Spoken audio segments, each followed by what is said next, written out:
All right, we're working on our functions here. And really, some of these questions in the functions unit, they don't ask you to calculate very much. They don't really even ask you to graph very much. It's more about interpreting and using very specific language and very specific notation to show that you understand what the question's asking. So let's look at this first question. Mrs. Washington lives 20 miles from her office, drives her car to and from work every day. The graph below shows her distance from home over time as she drove home from work. So if you look at this graph, you can see that at x-axis is time, y-axis is distance from home. So at 0 time, meaning the very time she leaves, at the very beginning of her trip, she's 20 miles away from home. And then the graph has basically a negative slope as she gets closer to home. So the domain means tell me what the x's are. So you could say from 0 to 20. With where we're at, it's okay to use language. So you could say 0 to 20 minutes. A more formal way of doing this, oh, I'm sorry, I just totally lied to you. Domain are the x values, and I was looking at the y value of 20. Look at the x values. We go from 0 to 32. So I already messed up. That's okay. 0 to 32 minutes. Or if you want to write it in a little bit more formal way, you can say 0 is less than or equal to x is less than or equal to 32. You're just saying that the x's are in between 0 and 32. And I put the or equals to symbol because both 0 and 32 are included in the x values. That makes sense. Range is 0 to 20 miles, which written in our more formal inequality way is 0 is less than y, less than or equal to y is less than or equal to 20. And again, 0 and 20 are included because 0 miles means she's at home and 20 miles means she's at the office. All right, that's it for that one. Not really any calculating or anything, just sort of reading the graph and the situation. And like you saw, I almost messed up my answer because I wasn't reading it carefully enough. Okay, number 2. Copacabana Beach in Rio de Janeiro is one of the most popular beaches. P of t gives the number of hundreds of people at the beach, t hours past midnight. So that means that the inside number is the hours, and then the outside number, what it equals to, is the number of hundreds of people at the beach. And now we want to write a sentence because it says, what does each expression or equation represent in the situation? So the answer to each of these is a sentence. You actually have to write a full sentence and be very careful about what you do know and what you do not know. So in part 1, I do not know the inside number, which is the number of hours. So I could say, I don't know the hours, but I could just say like at some time equals 2.5. Remember that what it equals is how many people are on the beach, but you can't have 2.5 people on the beach.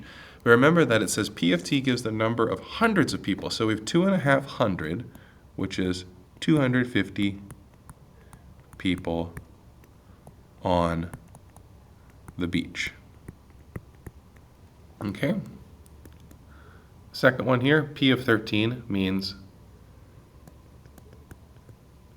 how many people 13 hours after, I guess it's hours after midnight, because t is hours past midnight. So P of 13 would mean how many people are on the beach at 1 p.m. That's 13 hours after midnight. The last one here means 10 hours after midnight, so you could say at 10 a.m., at 10 a.m., there were 150 people on the beach. So it's all about just reading it carefully. I didn't actually do any calculating other than doing 2.5 times 100 and 1.5 times 100. It's just reading it and looking back in the paragraph. What does the inside number tell me? What does the outside number tell me? It's really closer to like a reading comprehension test than it really feels like doing your more typical math problems. Okay, part B is still the same situation. We're using function notation. So I'm going to say P of something equals something.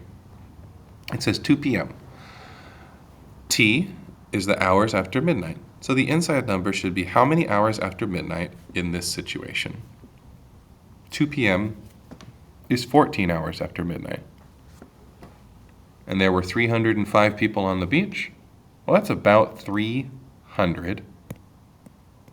So 3.05.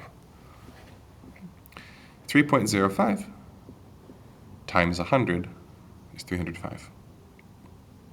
Okay, now question 2 there. There are more people on the beach at 1:30 p.m. than there were at 7:45 a.m.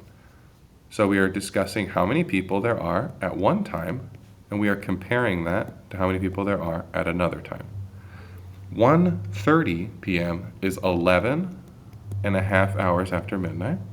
7:45 a.m. is 7 3/4 hours after midnight, and there were more people at 1:30 than at 7:45. Okay. Now we're talking about a drone. Let's see. Function f gives the height in meters of a drone t seconds after leaving the ground. The maximum height was 12 meters above the ground. So I know I can label this part right here as 12. The graph of the drone's flight is below. So I want you to notice that at all of these times that I'm just drawing in red, the y value is 12. So I know that anywhere along here, I know that the function is equal to 12. But this is not always true. This is true when, let's see, 2 is smaller than or equal to t is smaller than or equal to 5. In other words, when x is between 2 and 5, the y value is 12. Okay, let's look at this. First one, f of 1 is less than f of 2. So you're asking yourself, is this y value less than this y value? Yes.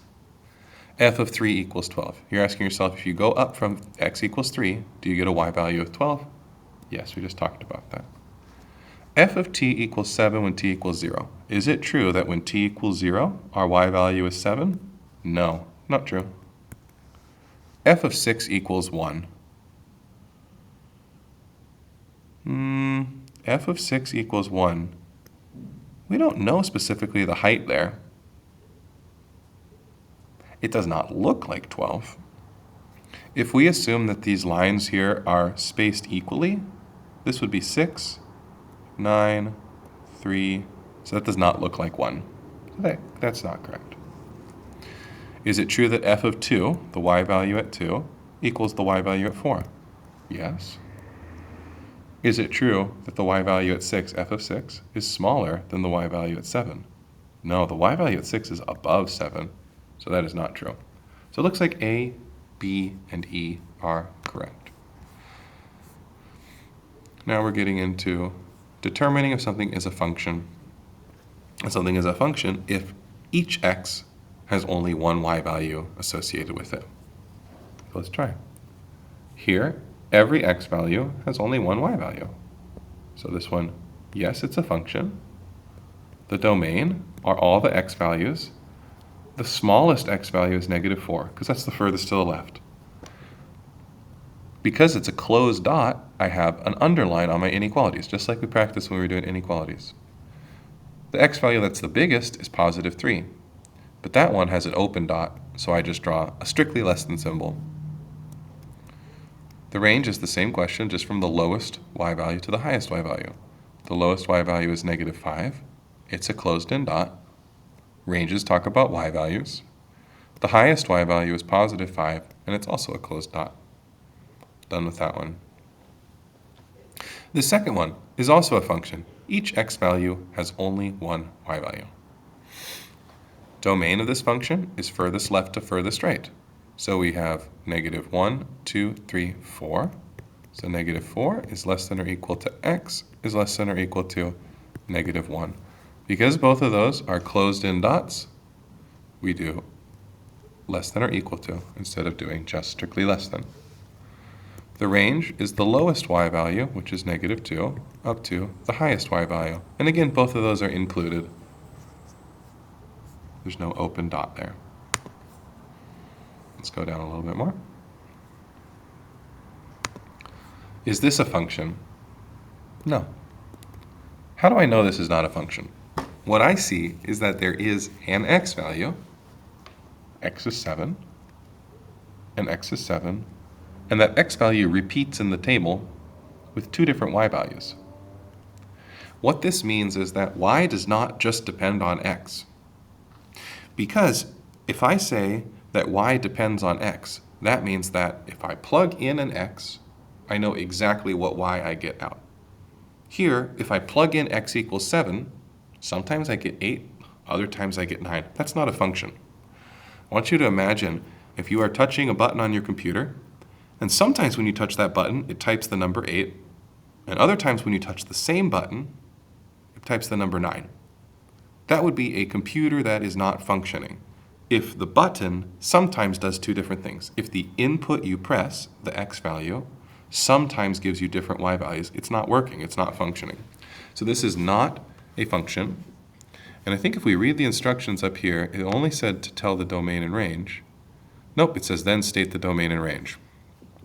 So remember, domain and range is just saying what are all the x values and what are all the y values. This is a little bit annoying because the domain is literally a list of all the x values. Do not assume that there are any other x values other than the ones that are listed. When you are given a list of numbers or a list of points, oops, I don't need to write 8 twice. When you are given a list of points, just write them all down. I've been teaching for a while, and I do not know why this is so hard to get students to do. When we give you a list of numbers, or when we give you a list of points, and we ask you for domain and range, just write them all down again. Do not try to shortcut it. Just write them all down. That's what the domain and range means. When we give you a graph where things are connected, like this next one here, then you can talk about writing a range of values. All right, so let's look at this one. This one is no, not a function, because if I look, for example, at this x value here, there are two different y values. There's a vertical, actually there's three different y values. There's a vertical line that hits it more than once, therefore not a function. Domain here, it looks like it keeps going forever to the left and keeps going forever to the right. And the range, it looks like it keeps going forever down and goes forever up. So I have no limit to my domain and range. If you do not like writing the infinities and the inequalities, just say the domain is every number and the range is every number, and you'll get same points. Okay, in the next couple videos, I'll level up to the harder questions. This was just the easier questions on the review.